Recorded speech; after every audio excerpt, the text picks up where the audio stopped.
Do you have a business that will stand the test of time? This topic comes up in my mind a lot, but recently was just prompted by this post in a white hat SEO group here on Facebook.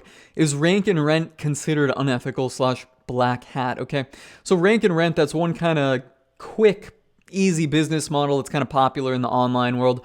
A lot of people doing it. They set up a website, get it ranking, then capture the leads, and then sell them back to a local business or something.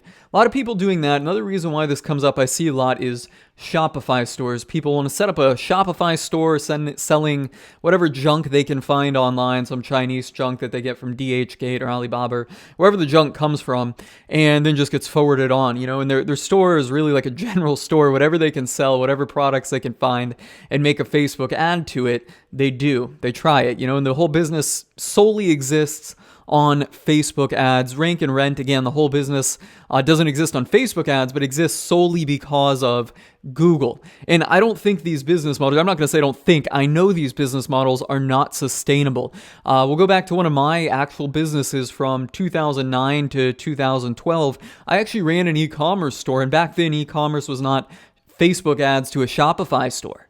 It was build a bunch of black hat links with link wheels, and at the time, I think Fiverr just came out, and there were some other little marketplaces. Just blast these websites with links and keep doing that for specific keywords, and then you'll get rankings. And my website was actually making six figures in revenue at the time, and boom, Penguin came out and hit, and basically everything went to zero kind of overnight there in 2012. I think some of these things like these rank and rent websites and the Facebook ads to e-commerce businesses will work for a little bit, but I quite frankly don't think that people on Facebook, or not people on Facebook, that Facebook wants you, kind of filling everybody's feeds with these gimmicky content or these gimmicky ads. Likewise, at the same time, you get dozens of people that are all copying each other, knocking off each other's ads because there's no competitive advantage behind it. So these things are all the same. There's no brand, and people see an ad for one thing like, ooh, that's a nifty little piece of junk, and then they'll create their own ads for it. Or same thing with rank and rent. In both of those spaces, nobody really shares what their actual business name is. Everybody's all secretive about it. Like in this post, I tried calling people out. Somebody says I've had quite a few of these, making money for over 5 years. Okay, share a link and actually prove it. Nobody will, because they're afraid of, actual competition coming up in there or being penalized in some way. So yeah, these things are largely a gimmick. I mean, they're not a sustainable business. They might make some quick cash, but it's not sustainable. I think of a sustainable business as something that will exist if all of your other marketing channels go away. Could your business exist? Could your business operate sustainably? You might not make as much money, you might take a lot less, but would your business still exist if all of your marketing was taken away, if Google was gone, Facebook was gone?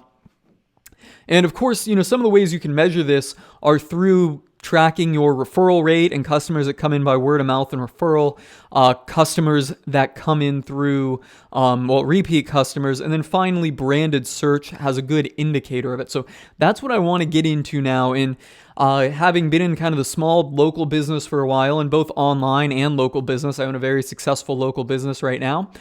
Started that back in 2012, a contracting business. I'll show you the search, not search traffic, but the branded search for that. And, my interest in online business, I will tell you that I would not invest or buy any business that doesn't have a notable or material amount of branded search. And otherwise, people are coming to it. And I'd also check the repeat customer rate and referral rate, key metrics to determine if a business is actually sustainable.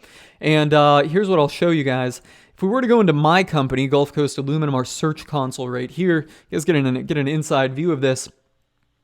But one of my top keyword traffic drivers is my actual own brand name. I mean, that's generating more traffic than my top 6 keywords combined here.